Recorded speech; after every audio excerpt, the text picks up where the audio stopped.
오늘 본문은 원래 13절부터 48절까지를 다 살펴보고자 하는데 본문이 너무 길어서 13절부터 15절까지만 읽었습니다. 그래서 나머지 본문도 함께 살펴보면서 이어 진행해 볼까 합니다. 중국에 전해 내려오는 상상의 이야기 속에 탐이라는 상상의 동물이 있습니다. 여러 가지 동물의 그 모양을 이제 합쳐서 놓은 그러한 상상의 동물인데요.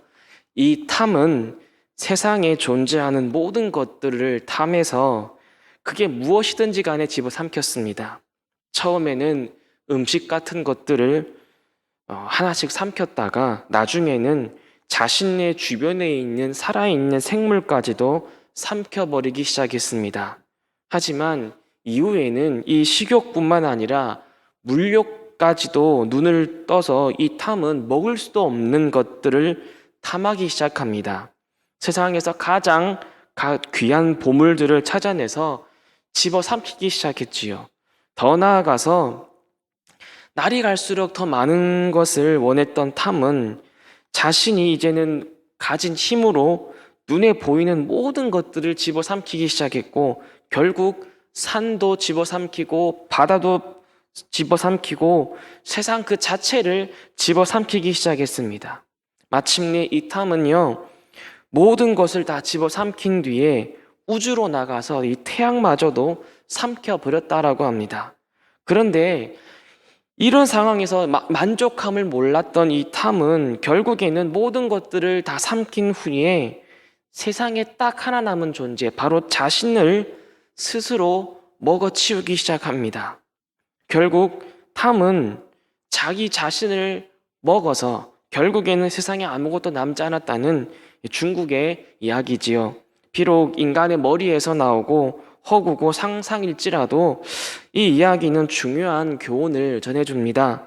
우리가 탐심이라고 할 때 이 탐이라는 단어가 오늘 제가 방금 이야기했던 이 탐이라는 이 상상의 동물의 이름과 같다라고 보면 참 이 탐심이라는 것이 모든 것을 다 집어삼키는, 모든 것을 자기 것으로 삼아야 적성이 풀리는 그런 마음이지요.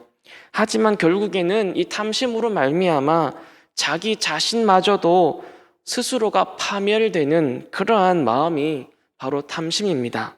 그것이 바로 우리가 자주 말하는 탐심이지요. 탐심은 이처럼 모든 것을 갖고 싶어하는 마음입니다. 그래야 탐심은 자기 자신마저 삼켜버려서 비참한 지경에 이르고 결국 자신마저 망하게 하는 그러한 마음입니다. 오늘 본문에서 한 사람이 예수님께 나와서 예수님, 형과 유산을 좀 나누어라, 우리 형에게 좀 말해 주십시오라고 청합니다. 하지만 예수님은 그 청을 탁 거절하시면서 모든 탐심을 물리치라라고 단호하게 말씀하십니다. 탐심이라는 이 뜻이 원문으로 살펴보면 받은 것에서 더 많이 받고 싶어하는 욕망, 이미 있는 것에서 더 많이 갖고 싶은 욕심을 뜻합니다.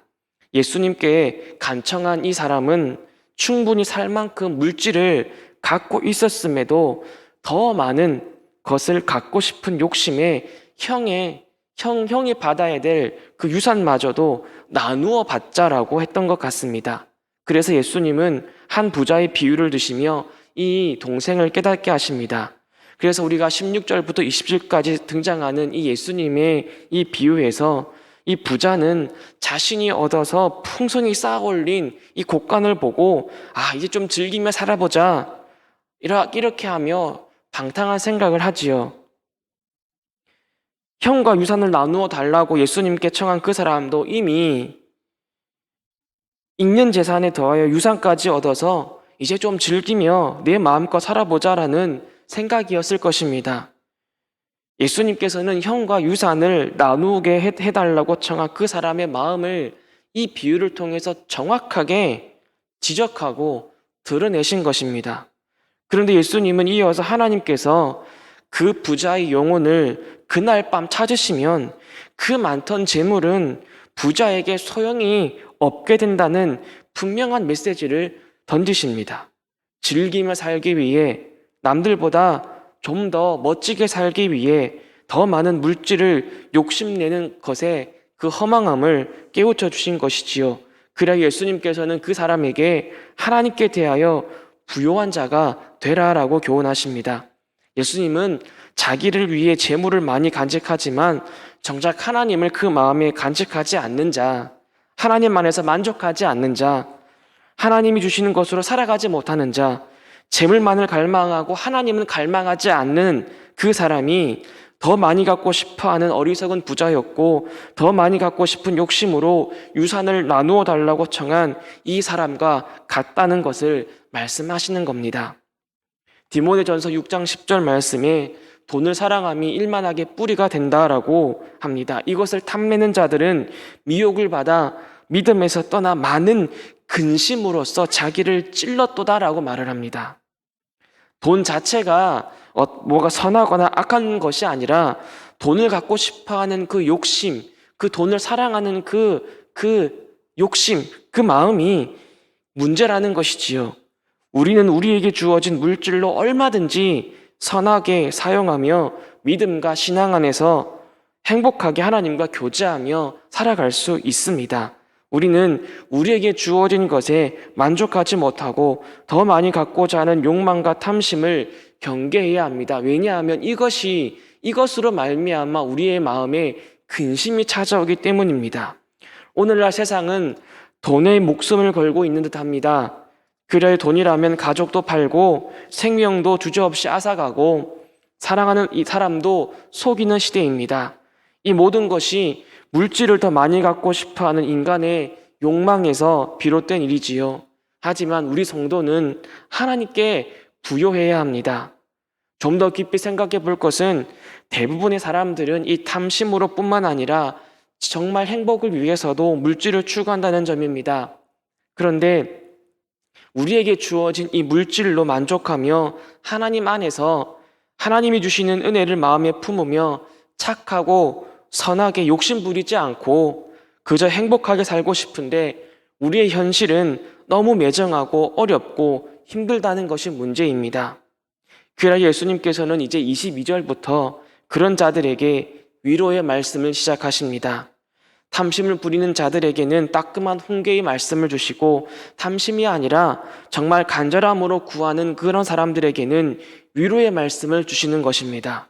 예수님께서는 제자들에게 더 많이 갖고 싶은 욕심, 탐심이 아니라 기본적으로 목숨, 다시 말하면 생명을 위해, 다시 말하면 기본적인 인간의 삶을 위해 무엇을 먹을까, 무엇을 입을까 염려하는 어찌 보면 당연하고 불쌍한 이들에게 그런 염려 또한 하지 말라라고 하십니다.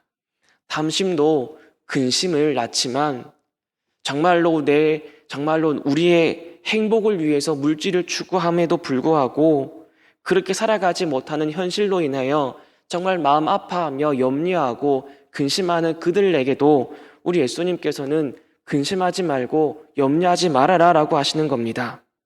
하늘의 새도 하나님께서 먹이시고 기르시고 들의 백합화도 돌보시는 그 하나님 우리 아버지께서 우리에게 이런 것들이 있어야 할 것을 아시기 때문이다라고 말씀합니다. 여러분, 우리에게 있어야 할 것은요, 하나님이 잘 아십니다. 염려한다고 이루어지는 것 없습니다. 근심한다고 되는 것 없습니다.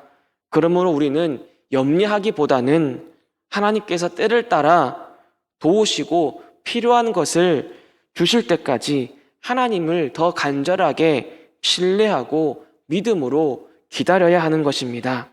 이 땅에 사는 사람들은요, 누구나 의식주의 문제를 안고 살아갑니다. 현대에 들어와서 이 의식주의 문제는 참으로 날이 갈수록 더 깊어지는 것 같습니다. 돈이 있으면 굶주리지 않고 온 가족이 행복하게 살아갈 수 있고, 돈이 있으면 단정하게 타고 다닐 수 있고 따뜻한 집에서 살 수 있을 거라고 많은 사람들이 생각합니다. 사람이라면 이것이 당연한 생각입니다. 왜냐하면 우리에게는 가족과 사랑하는 이들이 있기 때문입니다.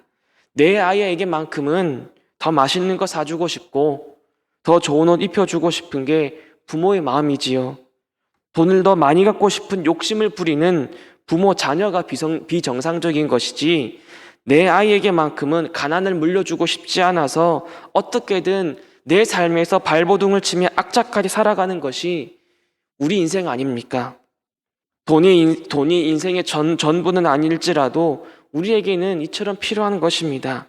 예수님께서는 그런 마음을 갖고 하루하루 살아가지만 계속적으로 어려운 현실로 말미암아 근심하며 염려하는 그 성도들의 마음을 오늘 본문에서 위로하십니다. 염려하지 말아라. 하나님이 너희에게 있어야 할 것을 아신다. 근심하지 말아라. 하나님이 너희 가정에 무엇이 있어야 할 것을 아신다. 슬퍼하지 말아라. 하나님이 너에게 지금 있어야 할 것이 무엇인지 아신다. 성도가 힘겹게 하루하루 살아간다는 것을 하나님은 아신다라는 겁니다. 그런 우리에게 오늘 본문에서 말씀을 굳게 믿고 마음의 근심과 염려를 이제 하나님 앞에 내려놓고 작은 믿음에서 큰 믿음으로 갖고 살아야 한다는 것을 교훈하고 있습니다. 이사야서 61장 3절은 무릇 시온에서 슬퍼하는 자들에게 화관을 주어 그 죄를 대신하여 기쁨의 기름으로 그 슬픔을 대신하며 찬송의 옷으로 그 근심을 대신하시고라고 증거합니다. 하나님 앞에 믿음으로 우리의 모든 염려와 근심을 내어 맡길 때에 하나님께서는 슬픔 대신에 화관을 주시고 근심 대신에 기쁨을 주시고 염려 대신에 찬송하는 마음을 주시는 그 하나님을 우리는 이제 의지하며 살아가시기를 축복합니다. 가난할지라도 우리를 부욕해 하시는 하나님 바라봅시다. 약할지라도 우리를 강하게 하시는 하나님을 소망하며 의지합시다. 좀 없다 할지라도 하나님께서 우리의 마음에 풍성하게 채워주신 정말로 세상 사람들은 가질 수 없는 그 놀라운 그 큰 사랑과 은혜를 받았음을 더 감사하며 살아갑시다. 또한 예수님께서는 그러한 염려와 근심을 내려놓고 그러한 현실적인 그러한 기도보다 좀 더 고차원적이며 마땅히 성도가 해야 할 기도도 알려주십니다. 이 땅에 살아가면서 우리는 현실적으로 필요한 것들을 하나님께 구해야 하는데 우리 예수님께서는 너무나 현실의 염려와 근심에 사로잡혀 기도하지 말고 조금 더 희망을 갖고 소망을 갖고 이제 정말로 성도가 기도해야 될 것 그 한 가지를 더 가르쳐 주시는 겁니다. 31절에서 예수님께서는 다만 너희는 그의 나라를 구하라 그리하면 이런 것들 너희에게 더하시리라 라고 저는 말씀하십니다.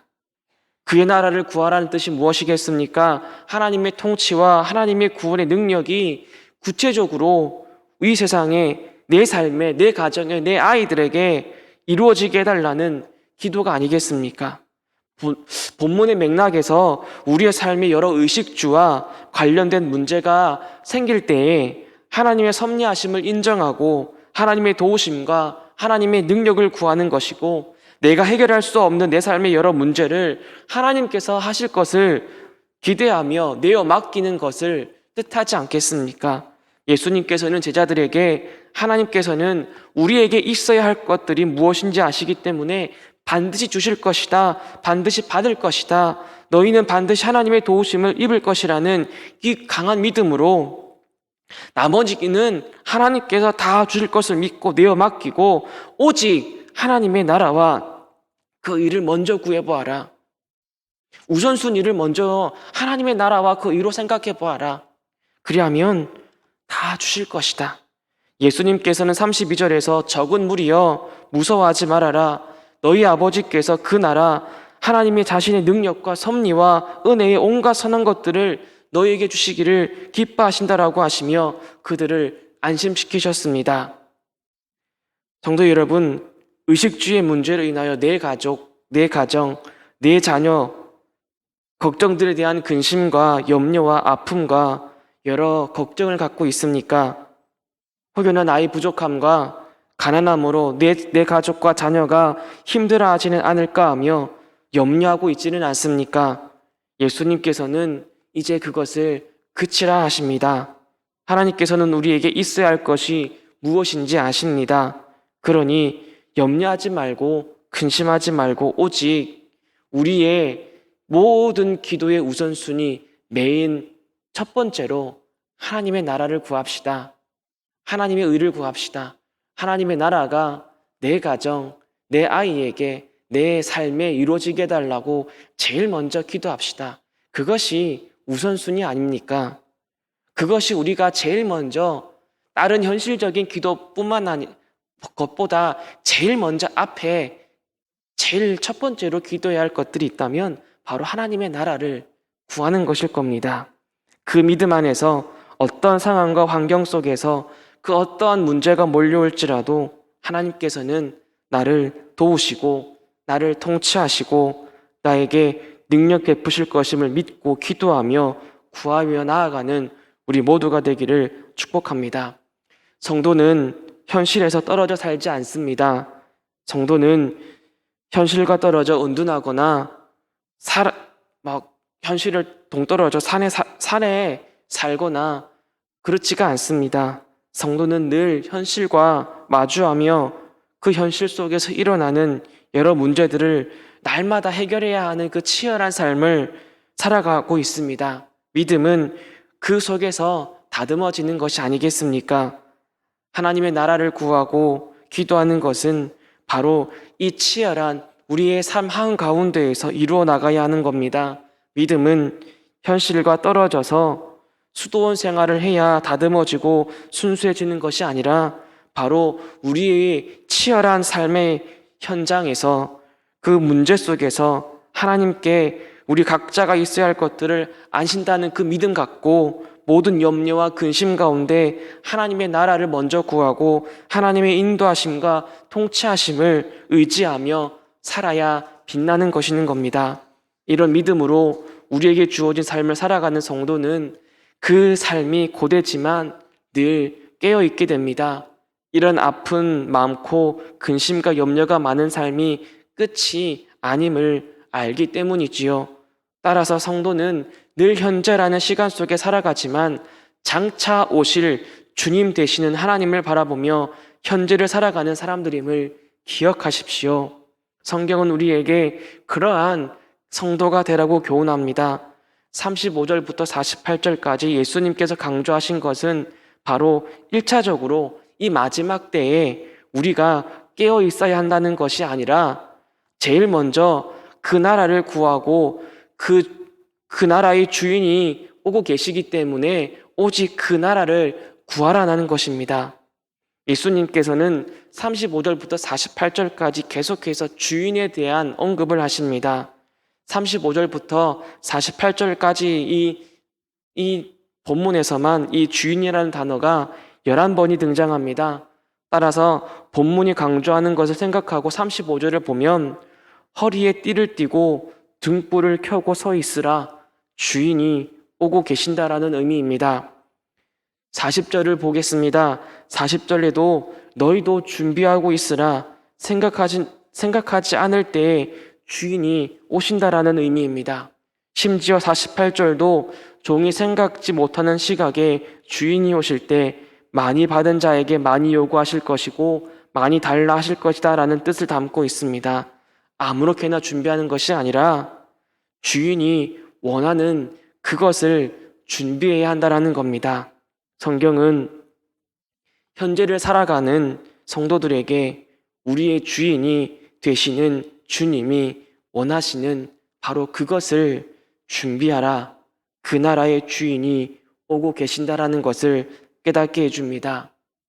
오늘 본문에서 그리고 주님께서 마지막까지 하신 그 말씀을 요약하면 현실의 염려보다 탐심보다 다 내려놓고 현실의 근심과 걱정도 내려놓고 오직 제일 먼저 그 나라와 의를 구하며 하늘을 바라보며 주님이 오심을 고대하고 믿고 살아라는 의미입니다. 그것이 이 땅에서 주인님을 섬기며 예배하는 종의 모습입니다. 성도 여러분, 우리 예수님께서 제일 먼저 탐심은 물리치라 하시고 그것이 너희에게 근심이 될 것을 아시기 때문에 탐심을 물리치라 하시며 이어서 현실적인 염려와 근심 때문에 슬퍼하거나 괴로워하지 말고 오직 너희들의 기도 제목에 제일 먼저 우선순위로 하나님의 나라와 의를 구하라 라고 말씀하셨습니다. 그리고 그 다음으로 주님이 오고 계시기에 깨어서 주님이 원하시는 그 믿음 생활을 하며 살아가라는, 정말로 성도가 이 땅에서 어떻게 살아야 되는지에 대한 방향을 제시해 주고 있습니다. 성도는 이 땅에서 살아가지만 하늘을 바라보며, 하나님 바라보며 살아가는 존재가 아닙니까? 하나님의 나라를 구하고 의를 구하는 것은 이 땅에서의 염려와 근심 내려놓고 하나님 나라를 구하면서 주님 오실 것을 기대하고 하나님을 소망하며 살아라는 것이 아니겠습니까? 여러분, 우리가 그런 삶을 살아갑시다. 하나님만 소망하며 하나님만 의지하며 하나님만 믿고 살아갑시다. 이 세상의 근심과 염려와 그리고 모든 탐심을 다 주님 발 앞에 다 내어놓고 근심 대신 찬송을 주시고 죄 대신 화관을 주시며 슬픔 대신 기쁨 주시는 하나님, 정말로 내가 가진 것이 없을지라도, 세상에서는 내가 정말로 부족하고 연약할지라도 우리 공평하신 그 하나님께서는 남이 갖지 못한 그 하나님의 놀라운 은혜와 사랑을 우리에게 부어주셨고 구원의 소망과 그 구원의 은혜마저도 베풀어 주신 그 하나님 아니십니까? 그 하나님 붙잡고 우리가 살아가기를 소원합니다. 말씀을 맺겠습니다. 주님을 준비하고 깨어있는 자에게 하나님께서는 참 은혜와 사랑을 베푸십니다. 그런 자는 아멘, 주 예수여 어서 오시옵소서 외치고 살아갈 것입니다. 주님은 준비하지 아니하고 깨어있지 않는 자에게 도적같이 오십니다. 우리가 믿음으로 깨어서 천국의 주님 되시는 주님이 오실 그때에 기꺼이 주님 어서 오시옵소서 아멘 맞이하며 외칠 수 있는 종들이 되기를 축복합니다. 우리의 탐심이, 우리의 근심과 염려가 이러한 믿음을 가리지 않도록 근심이 쌓일 때, 근심이 염려가 계속 쌓여 나갈 때 오늘 말씀을 기억하며 주님 나라를 구하고 주님 오실 것을 기대하며 하늘 바라보아라고 하나님 바라보아라고 하시는 그 주님의 음성이 여러분들의 삶에, 여러분들의 가정에, 자녀들에게 넘치기를 축복합니다.